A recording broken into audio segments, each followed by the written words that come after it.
lanjut. Saya khotbah sampai selesai dan saya pulang.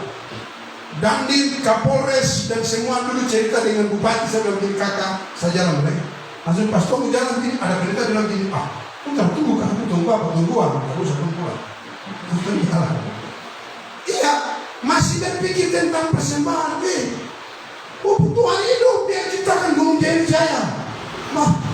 Masa aku pikir persembahan itu? Langsung bilang gini, pulang jawab benar kosong karena bawa uang. Dan saya tidak berpengharapan sama dia, karena saya punya pengharapan sama Tuhan Yesus. Karena dia kaya. Amin. Benarkah dia yang ciptakan Freeport? Yang maksudnya Freeport gali-gali masuk, benar kan? Iya, kalau benar, kenapa kita mau berharap kepada Freeport atau pemerintah? Berharap kepada Allah. Percaya, dia akan menyelesaikan pergumulan kita. Dia akan menyelesaikan segala sesuatu yang kita inginkan, asalkan kita mau diproses. Amin. Bilang sama ibu atau bapak sudah jangan enak. Sesuatu yang diproses itu bagus. Saya di rumah saya itu saya tanam ada beberapa tanaman, tumbuhan, pohon dan lain sebagainya. Saya lihat proses pertumbuhan rica itu lama. Untuk menjadi sebuah rica yang bagus itu lama. Dia makan waktu, dia harus dibersihkan, rumput-rumput semua. Dia bertumbuh sampai pada waktunya langsung dia berbuah rica. Jadi kalau DNA kita Yesus Kristus, pasti pada waktunya berbuah. Itu otomatis. Amin. Yang pertama ketika kalau kita dapat ujian, masalah, cobaan, udahlah terima saja, bersyukur. Mau lama tidak apa-apa, kan terserah Tuhan.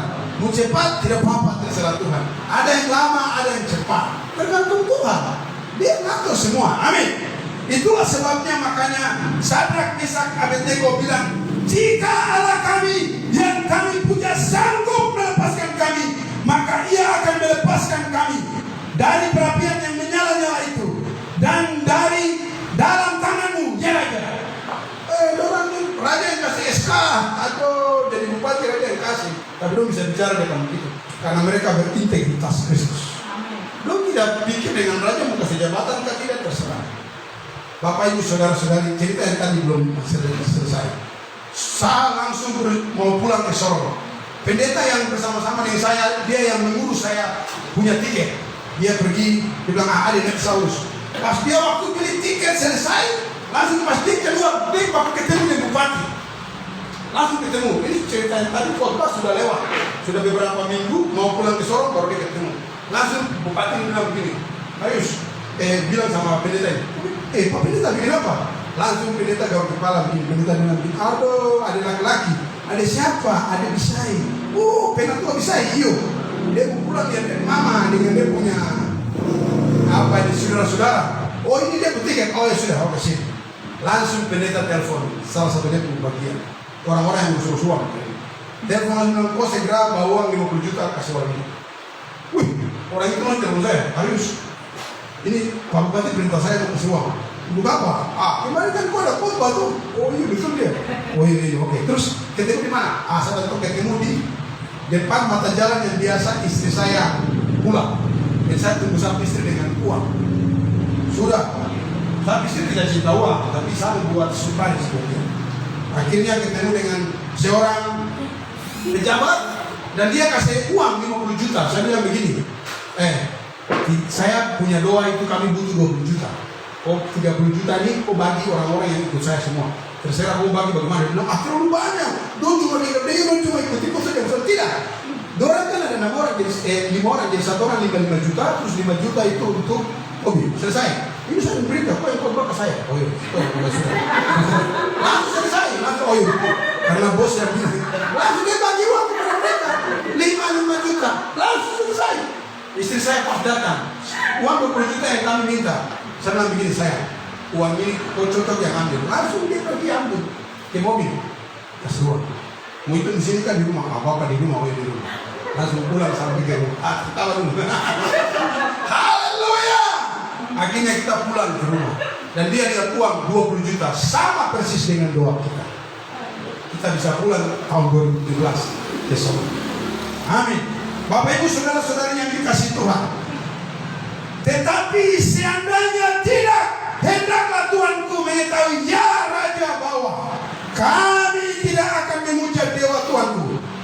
dan tidak akan menyembah patung emas yang Tuanku dirikan. Bayangkan, mereka sampai bilang gini, kalau Tuhan mau kasih terlalu dosa dari kematian juga terserah.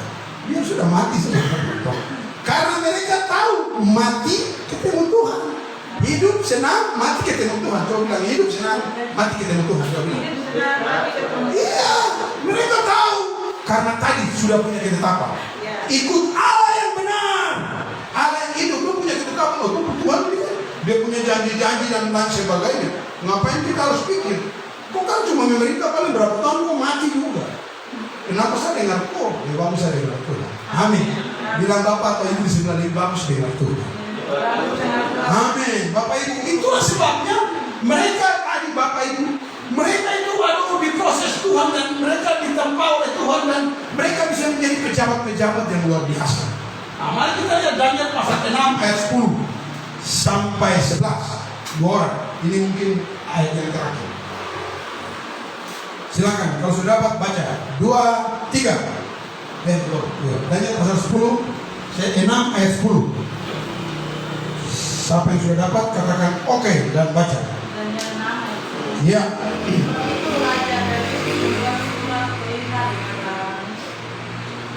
Demi mendengar Daniel bahwa surat perintah itu telah dibuat, pergilah ia ke rumahnya. Dalam kamar atasnya ada tingkap-tingkap yang terbuka ke arah Yerusalem. 3 kali sehari ia berlutut, berdoa serta memuji Allahnya, seperti yang biasa dilakukan. Haleluya. Coba bilang seperti yang biasa dilakukan. Seperti yang biasa dilakukan. Saudara, Daniel punya ketetapan di awal. Tuhan langsung kasih angkat dia jadi pejabat menteri di sana. Tidak, proses terus. Ini proses gua singa. Ada teman-temannya karena Daniel diangkat dari semua orang, ada 3 orang. Orang bilang orang penting dan orang-orang yang punya keputusan di negara Babel pada waktu itu. Dan ada 2 orang yang tidak suka sama Daniel karena Daniel kelihatan lebih pintar dan lain sebagainya. Kalau saya bilang begini, Daniel terlalu rohani tinggi sekali. Makanya dia tidak terima segala macam. Pokoknya suap ke apa dia tidak mau. Dia kerja lurus-lurus. Apa yang sesuai dengan aturan-aturan yang berlaku. Makanya teman-teman yang tidak suka dia ini kan suka korupsi. Makanya dia tidak suka dia. Akhirnya dia bikin undang-undang, dia provokasi raja bikin undang-undang supaya raja bikin undang-undang yang harus semua sembah pada waktu itu. Dia menjebak Daniel. Apa yang terjadi saudara? Daniel dengan peraturan itu karena Daniel orang penting. Kalau mau dibilang mungkin dia juga menteri di samping raja. Contoh. Ketika dia dengar peraturan itu, dia bilang begini, sebab itu Raja Darius membuat surat perintah dengan larangan itu. Jadi semua masukan-masukan dari teman-teman Daniel untuk kasih rusak Daniel sebenarnya, untuk mau menjebak Daniel. Saudara tahu, saudara yang dikasih Tuhan, firman Tuhan berkata, demi didengar Daniel bahwa surat perintah itu telah dibuat, pergilah ia ke rumahnya. Dalam kamar atasnya ada tingkap-tingkap yang membuka ke arah Yerusalem. Saudara, Daniel berkata, selanjutnya firman Tuhan berkata, 3 kali sehari ia berlutut, berdoa serta memuji Allah seperti yang biasa dia lakukan. Berarti sebelum ada ujian, sebelum ada masalah, dia terus berdoa 1 hari 3 kali. Bilang, bro, kok 1 hari berapa kali? Dia terus berdoa. Dia tidak tunggu masalah. Orang biasa kena masalah baru berdoa sampai macam tarik surga turun gini. Tuhan, tolong. Tuhan, macam mau bagaimana? Baru waktu pun tak kena masalah, kenapa pun tak berdoa? Harus berdoa. Yesus bilang, berdoalah supaya kamu jangan jatuh ke dalam pencobaan. Roh memang menurut, daging lemah. Bilang dia mata kalau bilang begini, Anda masih di bumi, bilang. Anda masih di bumi, kita masih di bumi. Makanya Yesus memberikan pesan itu. Itulah sebabnya Daniel dia lakukan 3 hari sekali. Dia berdoa terus, dia berdoa. Ketika masalah datang, dia tidak cari solusi di teman-teman. Dia tidak cari dukungan di teman-teman. Dia tidak pergi provokasi yang itu. 3 orang tadi sadar misalkan Abednego, mungkin mereka cerita, tapi firman Tuhan menjelaskan ketika dia dengar, dia pergi berdoa. Saudara, Bapak Ibu, saudara yang dikasihi Tuhan, ketika Anda mengambil komitmen untuk mau menjadi serupa dengan Kristus, ketika Anda diproses Tuhan, yang pertama, Anda harus hidup taat kepada firman Allah. Itu paten. Bilang final, bilang final. Firman Allah final, tidak ada lagi yang lain. Kita harus pegang itu. Yang kedua, kita berdoa. Udah selesai, kena masalah, berdoa. Oh Yesus, di sana ada begini. Kau tahu masalahnya? Saya kan tidak bisa menghakimi. Pokoknya kau yang atur. Siapa? Dalam nama Yesus. Amin. Sudah. Kita berdoa. Lapor ke bos. Mungkin Daniel juga lapor. Tuhan, orang bikin undang-undang begini. Dong sekarang apa segala macam. Mungkin waktu bilang begini, ikut saja. Apa yang terjadi setelah berdoa? Langsung Tuhan selamatkan dia. Tidak. Tuhan mengizinkan dia dibuang ke dalam lubang. Supaya apa? Dia menunjukkan kualitas imannya. Haleluya. Ada banyak itu sampai kena masalah, cari jalan lain. Kisah yang ini dulu supaya lo bisa atur begini. Tuhan. Gitu. Hari ini saya mau sampaikan untuk kemurnian iman. Ada persoalan, masalah, tantangan, rintangan datang, lari ke Tuhan. Datang ke Tuhan, lapor aja. Setelah lapor Tuhan, lapor ke timbalan. Karena dia adalah pemimpin dalam jemaat ini. Itu. Kita harus berdoa. Jangan lari kemana-mana.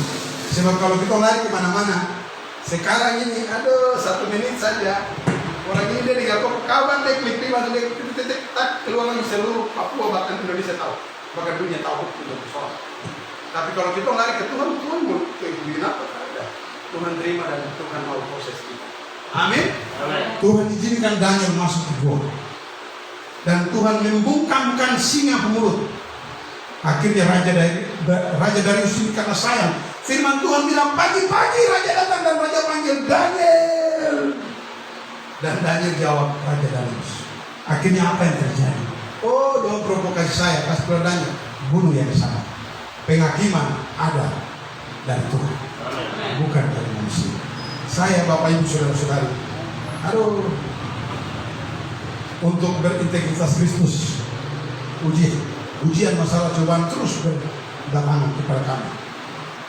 Persaingan di kantor itu, banyak sekali. Tapi saya bilang begini, Pak, yang besar di Sorong saya bisa lewati, baru sampai ke Wamena yang kecil-kecil begini, maksudnya ujian-ujian, masa saya tidak bisa lewati? Saya bisa lewati. Suatu ketika tahun 2012, waktu itu saya pertama kali ikut pemulihan pria dan saya diizinkan ikut modul 3. Sampai setelah ikut modul 3 ada perkelahian antara kompleks ini tahun 2012. Makanya tadi saya bilang yang di Wamena yang kecil kenapa saya tidak bisa lewati, yang besar di Sorong bisa. Ada perkelahian dalam kompleks, terus saudara-saudara kita dari Muslim mereka datang dan membakar 12 rumah orang tersebut. Dan termasuk saya ke rumah membakar. Dan hari itu langsung pikiran di hati dan di hati dan pikiran bilang begini, ikut-ikut Tuhan apa? Tolong bunuh dulu. Tolong kasih habis dorang dulu. Baru ikut Tuhan. Hari itu pertama kali terjadi. Tapi Tuhan proses saya, Tuhan tidak izinkan terjadi untuk kita balas dendam, terjadi untuk kita bakar mereka lagi. Kan di Papua ini, bukan di Jawa, bukan di Ambon, bukan di Maluku, bukan di Kalimantan dan lain sebagainya, di Papua. Saya bisa pakai cara dan kemampuan saya untuk memprovokasi masyarakat untuk kita balas dendam. Tapi apa yang terjadi? Darah akan banyak tumpah di istana ini. Akhirnya sudah terima dengan keadaan. Pertama memang marah. 4 hari pertama itu marah. Tapi setelah 4 hari, saudara yang dikasih Tuhan, saya memprovokasi pasca kejadian, saya memprovokasi 9 orang, suruh mereka kumpul bom banyak untuk kita balas dendam bom mereka. Apa yang terjadi?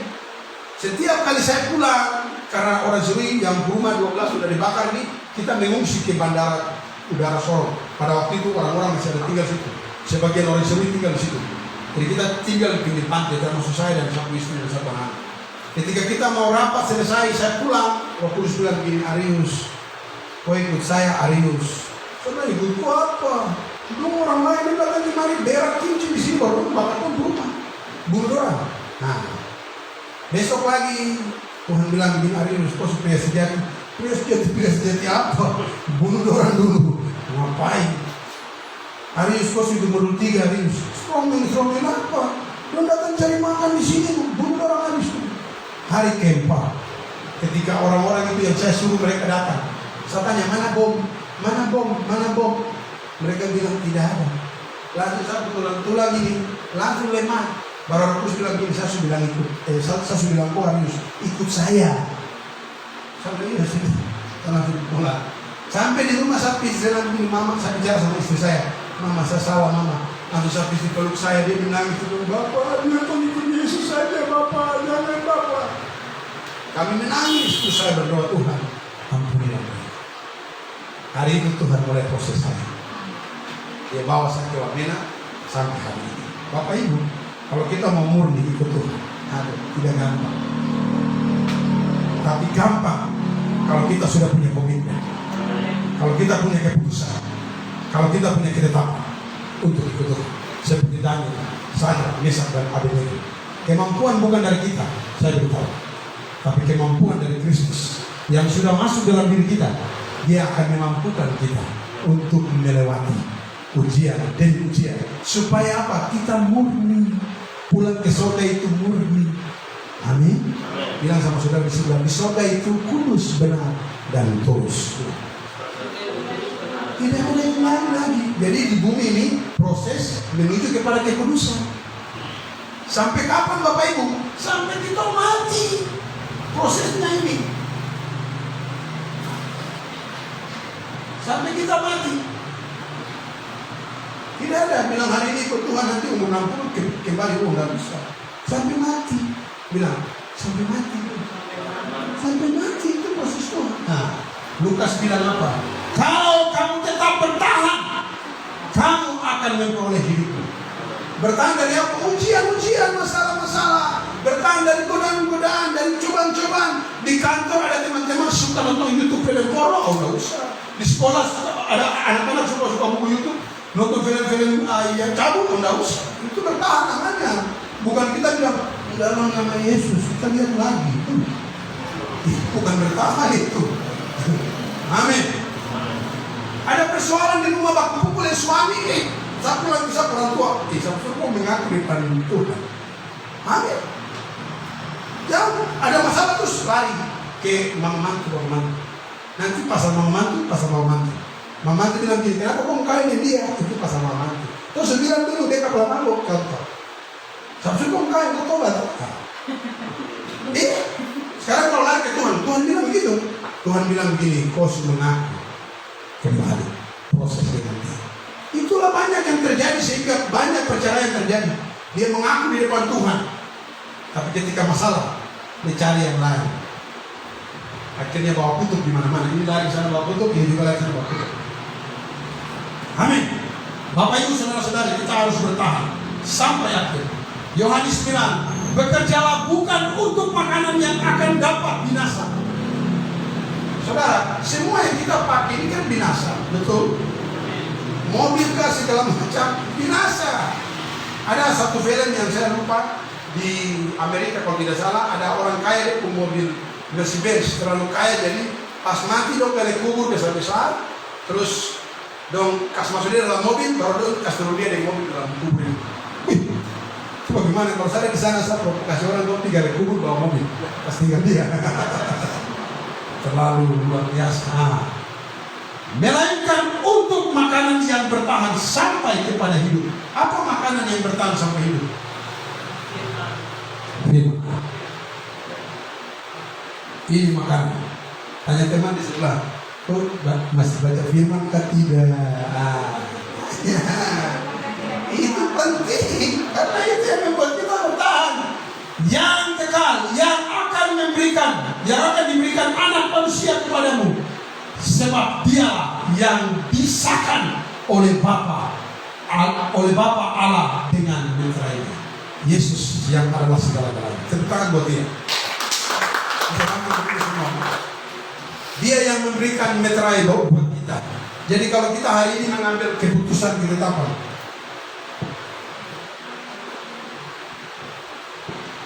Kalau hari ini kita berketetapan untuk ikut Tuhan, Anda tidak salah berketetapan. Ambil ketetapan, karena ketetapanmu dicatat di surga. Apa yang diikat di bumi terikat di surga. Amin. Oleh dan sebab itu, Tuhan kita Yesus Kristus, Raja di atas segala raja, memang benar Dia sudah mau datang. Oleh dan sebab itu, mari kita persiapkan diri kita. Kita mau diproses Tuhan supaya iman kita murni. Ujian masalah datang, Yakobus bilang, anggaplah sebagai suatu kebahagiaan apabila Anda jatuh di dalam berbagai pencobaan. Sebab ujian itu mendatangkan ketekunan, dan ketekunan itu membuat kita menjadi mulia di hadapan Tuhan. Amin. Kita menjadi Bapa Engkau sungguh baik, karena Dia baik. Dia memberikan kita jalan keluar lewat Yesus Kristus.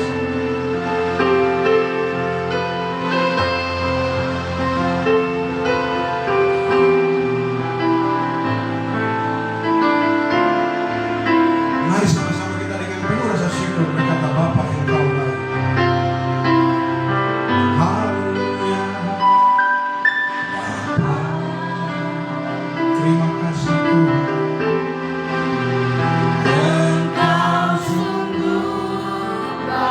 Kau sangat baik bagi kami Bapa. Terima kasih Tuhan.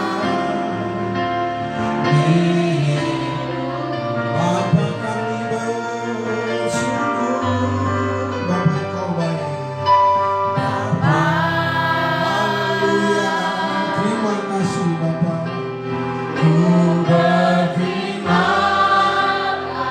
Kami bersyukur kepadamu Bapa.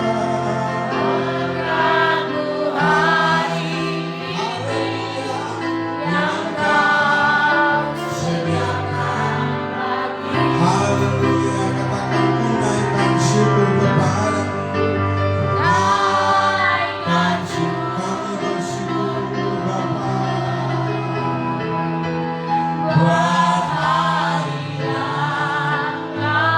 Haleluya.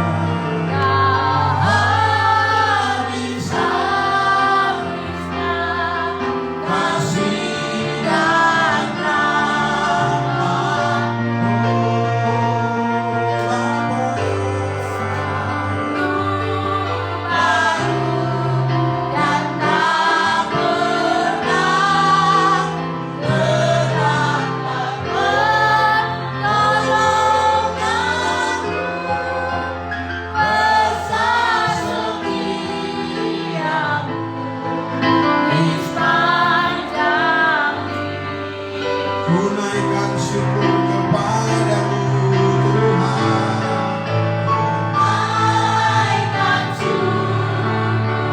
Haleluya, haleluya. Pujian syukur hanya bagimu Bapa. Bisma-bisma kasih dan rahmat selalu baru dalam hidup kami.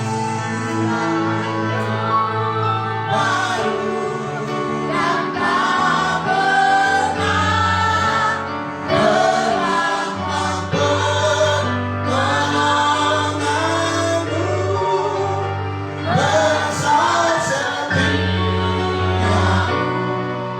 di sepanjang hidup.